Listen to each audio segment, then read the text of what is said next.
Hi guys, I am in Conakry. I am at the bar with my friend Fode, and I just met another guy, disabled guy that he will tell to us some problems that are here in Conakry, problem and something else, some other things that we can do to help the people here. Donc, je vais introduire. Je vais faire un petit interview avec lui. Donc, bonjour. Bonjour. Moi, c'est Boubacar Sansoubari.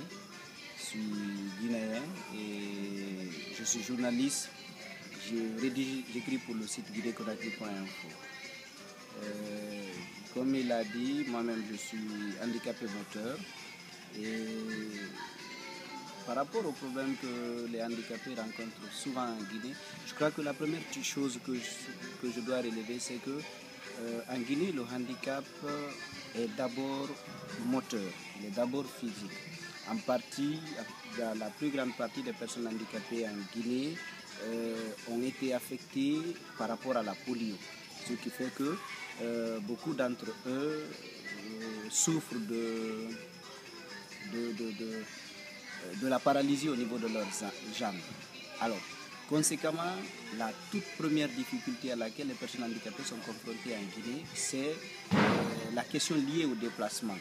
En fait, les gens se retrouvent par terre, à ramper quatre pattes, parce qu'il n'y a pas de moyen de locomotion. Cela, qu'il pleuve, qu'il vente, qu'il neige, je dis neige, c'est à croire que ça neigeait à Conakry.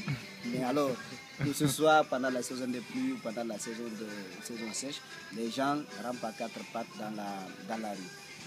Alors, l'une des premières conséquences de ces problèmes liés au déplacement, c'est que les gens, dans la majeure partie des cas, ne peuvent pas être scolarisés. Parce que les établissements peuvent se trouver à des lieux relativement distants de leur domicile. Par conséquent, s'ils n'ont pas de moyens de déplacement, ils ne peuvent pas aller à l'école. Donc ça, c'est fondamentalement le premier grand problème, ce qui fait qu'à un certain âge, beaucoup d'entre eux se retrouvent dans la rue. Et je ne vais pas dire que l'absence du moyen de déplacement est fondamentalement la raison qui amène les gens vers la mendicité, mais elle en est une grande partie.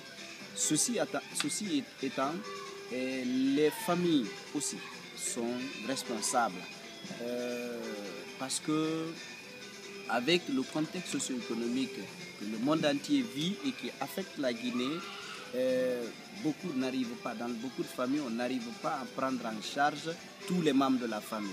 Et puisqu'il y a une culture qui tolère, voire qui encourage la mendicité, beaucoup poussent les enfants à aller se débrouiller dans la rue. Et pas nécessairement pour que les gens puissent trouver de quoi vivre eux-mêmes, mais parce que c'est aussi un moyen de subsistance, une rentrée de revenus pour toute la famille. Ce qui au passage m'amène à dire que, à mon avis, certains parents exploitent le handicap et se servent de la mendicité, récupèrent les fonds que les mendiants font rentrer, au détriment quelquefois de ces mendiants. Alors, l'autre problème que les personnes handicapées rencontrent en Guinée, c'est naturellement la question de l'emploi.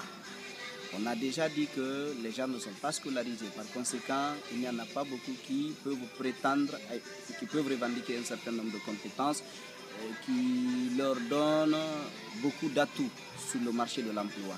Mais il se trouve que même ceux-là qui ont des compétences, il y a une mentalité, il y a une conception dévalorisante du handicap, il y a une conception selon laquelle les handicapés ne peuvent pas être rentables au même titre que les autres.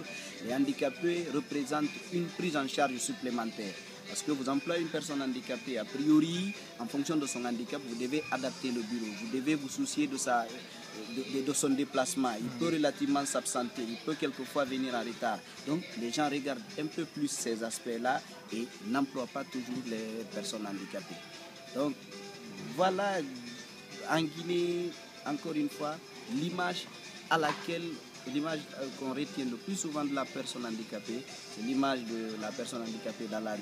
Ce qui fait qu'une personne handicapée qui réussit en Guinée suscite une certaine surprise, amène les gens à se demander comment ça, parce que pour eux, il n'y a pas d'autre issue pour la personne handicapée en Guinée que dans la mendicité. Merci. Oui, mais si vous avez une question, je sais. Non, je n'ai pas de questions parce que nous avons déjà parlé de toutes ces choses. Je voudrais seulement